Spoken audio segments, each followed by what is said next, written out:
O problema do Brasil nunca foram os presidentes. O problema do Brasil começou na Constituinte de 88, quando os congressistas fizeram um esforço pelo parlamentarismo. Houve até um plebiscito entre presidencialismo e parlamentarismo. Nós votamos e escolhemos o presidencialismo, só que não ganhamos. O que está sendo aplicado hoje em dia é o famoso presidencialismo de coalizão. Essa coisa que está aí que não funciona. Há algo de errado quando pessoas que já têm um imenso poder, o de fazer leis, ainda querem mais poder, governar. O objetivo dessa gente sempre foi e sempre é o de conquistar poder sem despertar a oposição da sociedade. Como atingem esse objetivo? Simples. Por causa de uma constituição basicamente parlamentarista, o presidente é praticamente um refém do Congresso. Para conseguir aprovar qualquer item, ele depende de apoio. E como ele faz isso? Para chegar a esse apoio, ele rifa cargos em ministérios, secretarias, departamentos, no serviço público de uma maneira geral. Os políticos beneficiados por esses cargos fazem uso dos famosos cargos em comissão, funcionários comissionados. São funcionários públicos pagos com nosso dinheiro que não prestaram concurso público e que não foi feita nenhuma avaliação técnica para ver se esse sujeito tem a capacidade para ocupar o cargo ao qual ele foi indicado. Para você ver a gravidade disso tudo, em países como Inglaterra, Alemanha, por exemplo, também existem cargos comissionados, mas são entre 300 e 400 no país inteiro. No Brasil são 600 mil e 22 mil só em nível federal. Funcionários que foram colocados lá sem critérios técnicos, indicações políticas. Além do problema da incapacidade que pode haver nesses funcionários, porque não foi feita nenhuma avaliação para o cargo que ocupam, tem um problema sério que, como ele é fiel ao político, ao líder, ao congressista ou ao líder político que o indicou, pode haver abertura de portas para tráfico de influência, informações privilegiadas e corrupção, e por aí vai. É grave o problema quando há um consentimento do funcionário em fazer esse tipo de atitude.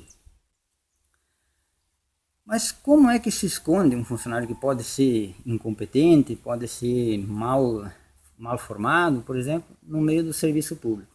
Através da burocracia. O funcionário que for competente, eficiente, dedicado, ele é nivelado por baixo pela burocracia para chegar aos valores desse funcionário mais sem qualificação. A burocracia tem essa característica, nivela todo mundo por baixo, porque ela é lenta, arrastada, ineficiente. Então ela serve como manto para esse funcionário. Ele fica escondido debaixo da burocracia e ninguém percebe que ele está lá. Quais são os efeitos disso? Quais são os problemas disso? O maior problema disso é que toda vez que o governo precisa aprovar alguma coisa, ele precisa de apoio do Congresso. Para conseguir apoio, novas negociações, mais cargos em comissão, mais força os políticos fazem para pôr suas garras cada vez mais fundo no serviço público. Muitas vezes não existem essas vagas. O que o governo faz? Então ele cria novas vagas, aumenta o tamanho do Estado, aumenta o peso, o custo do Estado. E para pagar toda essa folha de pagamento, para pagar todos esses aumentos, o que acontece? O governo nunca tem dinheiro. Ou ele aumenta os impostos, ou ele aumenta o já gravíssimo problema que é o da dívida pública. Que estava, quando o Fernando Henrique começou o mandato dele, ela estava em 60 bilhões. 8 anos depois, quando ele saiu, estava em 700 bilhões. E hoje está em 3 trilhões de reais. O que significa isso? O que significam esses números para uma pessoa comum possa entender? Significa que cada um de nós brasileiros, independente da idade, deve em torno de 15 mil reais. É como se cada um de nós devesse em torno de 15 mil reais. Independente da idade, todos os brasileiros devem isso. Essa é o tamanho da dívida brasileira. Um aumento de 50 vezes em 20 anos. Mas não adianta nada falar sobre tudo isso se você não dá alguma medida, alguma maneira de combater isso. A gente vê muitas pessoas falando dos problemas, mas de soluções. Ninguém apresenta soluções. Então vamos apresentar algumas que são muito fáceis de serem, que vão ter muita efetividade, vamos dizer assim, se uma vez implantadas. Limitar o número de cargos em comissão a algo próximo a zero. Por que isso? Nós estamos vendo políticos influentes, políticos poderosos sendo presos, nós estamos vendo empresários poderosos sendo presos, e nenhum único deles tentou comprar um policial federal para não ser preso. Por quê? Por que eles não tentaram? Porque o policial federal, todos os policiais federais, nenhum deles é comissionado. Nenhum deles entrou no serviço público por cargos em comissão. Todos eles são funcionários que prestaram concursos, estão comprometidos e focados num objetivo. Vem a diferença agora de um funcionário que é focado no seu trabalho, um funcionário que se esforçou para chegar onde está, e um outro funcionário que foi simplesmente jogado ali com um objetivo. Essa é a diferença. Exigir que a vontade do povo expressada nas urnas seja respeitada. Presidencialismo na sua essência. Uma empresa que tem 500 presidentes não funciona, simplesmente não existe no mundo porque ela não funcionaria. É um sistema que não se sustenta, como está aí Congresso e presidente tendo que negociar sobre tudo. Isso não existe, não funciona. Outro problema grave é que não existe mais oposição. Todos os partidos políticos hoje no Brasil têm algum membro em conluio, em acordo com o governo federal. Não existe mais oposição. Eles negociam entre si os benefícios, como se fosse uma grande uma grande casa da mãe Joana. Se houver presidencialismo, na essência, vai haver oposição. Nem que seja só por inveja, porque apenas um grupo vai governar e os outros vão ter que assistir. Então vai haver oposição de novo. E oposição é a coisa mais saudável que uma democracia pode ter. Ela é necessária. Sem isso, a democracia não funciona. Outra coisa que precisa ser implantada é determinar de forma inegociável que todo o processo de aumento da dívida ou de impostos seja feito somente por consulta popular via voto. Por que isso? Quando o governo vai pegar um novo empréstimo, o presidente e os congressistas aprovam esse novo empréstimo, o que eles dão de aval para esse empréstimo? Os bens deles? Não, eles dão os nossos bens, o nosso patrimônio, a nossa riqueza, como brasileiros, como garantia. E depois, como todos esses empréstimos são a longo prazo, o presidente foi embora, os congressistas foram embora e a bomba estoura na nossa mão, no próximo presidente. Então, tem que haver esse diálogo. O povo tem que ter o direito de opinar quando o governo quiser se endividar. Isso é sagrado. Nós estamos passando uma promissória em branco por um bando de sem vergonhas. É isso que nós estamos fazendo. Então não tem como dar certo.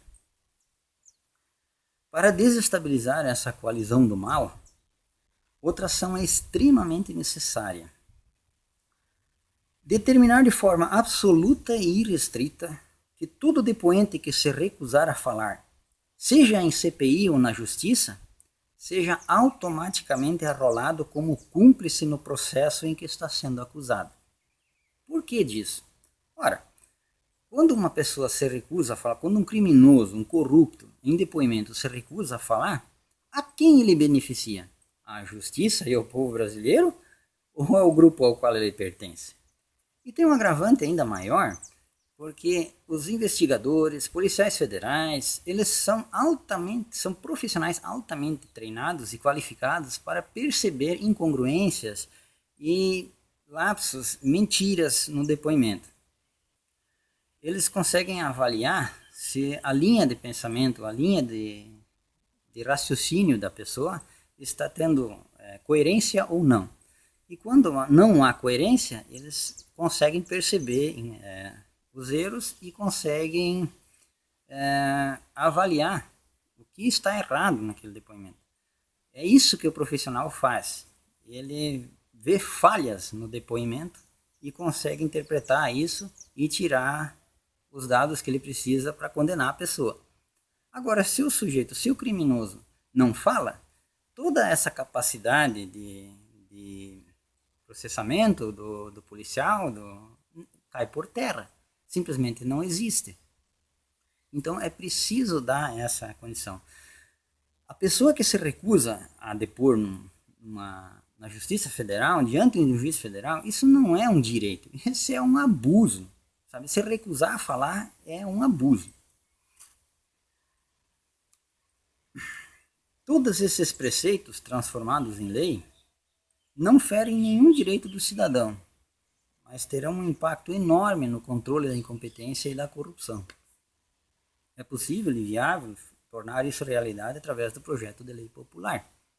Ou, por exemplo, nós podemos pressionar nossos deputados para que assumam essa pauta e dê sequência, que é muito mais ágil, mas precisa pressionar. Um felino, quando caça, ele escolhe uma presa no meio do rebanho e segue focado, obstinado nela até o final. Isso se chama determinação. É por isso que esses animais são tão respeitados na natureza. Se quisermos deixar de ser um circo, o circo que somos, e nos tornarmos uma nação, nós precisamos agir com essa postura. É possível viver bem no Brasil do jeito que está? Claro que é, mas essa não é a verdadeira pergunta. A verdadeira pergunta é: com essa dívida e com essas atitudes dos nossos congressistas, até quando nós vamos conseguir viver? Esta é a pergunta. E me diga, você realmente nunca parou para pensar o que seria dessa maravilhosa potência se fosse melhor administrada? O Brasil não será destruído pelas pessoas que fazem o mal. Se ele for destruído, ele será destruído por nós, pessoas que assistimos e nada fazemos diante disso. Temos que agir. Dante Ramon Ledesma, na música Milagre do Trigo, cita o seguinte, na primeira frase da música: não é preciso ser herói para se lutar pela terra, porque quando a fome dói, qualquer homem entra em guerra, e a nossa fome é de justiça. Temos que agir.